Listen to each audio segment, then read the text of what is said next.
চুল বাঁধার আগে মালাটা আগে পরিয়ে দি, নইলে চুল বেঁধে মালা পরতে অসুবিধা হবে। দেখি ঘোর। এই তো, চুল থেকে ক্লিপ গার্ডার ওগুলো সব খোলতো। কই দেখি, এবার চুলটা বেঁধে দি, এটা দিয়ে সুন্দর করে খোপা করে দেবো। কই দেখি ঘোর। হ্যাঁ, বাহ, খুব সুন্দর হয়েছে খোপাটা। হ্যাঁ, খোপাতে একটু ফুল দিয়ে দিতে হবে, দাঁড়া দেখি এই ফুলটা খোপাতে দিয়ে দিই। আর দেখি এই ফুলটা একটু মাথার সামনে দিয়ে দিদি, খুব সুন্দর লাগবে।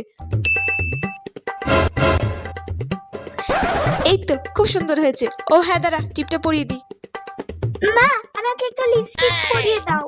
ঠিক আছে, পরিয়ে দিচ্ছি লিপস্টিক। হ্যাঁ কর। হ্যাঁ, হয়ে গেছে। আর দাঁড়াও দেখি মুখে একটু পাউডার লাগিয়ে দিই। কই দেখি। আর শোনো, নাচ করতে গিয়ে যদি তোমার মাথার ফুল কিংবা কানের খুলে পড়ে যায়, ওইদিকে কিন্তু একদম মন দেওয়া দরকার নেই, পুরো নাচের দিকে মন দেবে, ঠিক আছে? কেমন? এই তো, খুব সুন্দর লাগছে। ঠিক আছে, এবার যা, তুই গিয়ে আয়নাতে দেখে। আমি তাড়াতাড়ি রেডি হইনি, আমিও তো যাবো তোর অনুষ্ঠান দেখতে। দেখি তো আমাকে কেমন লাগছে।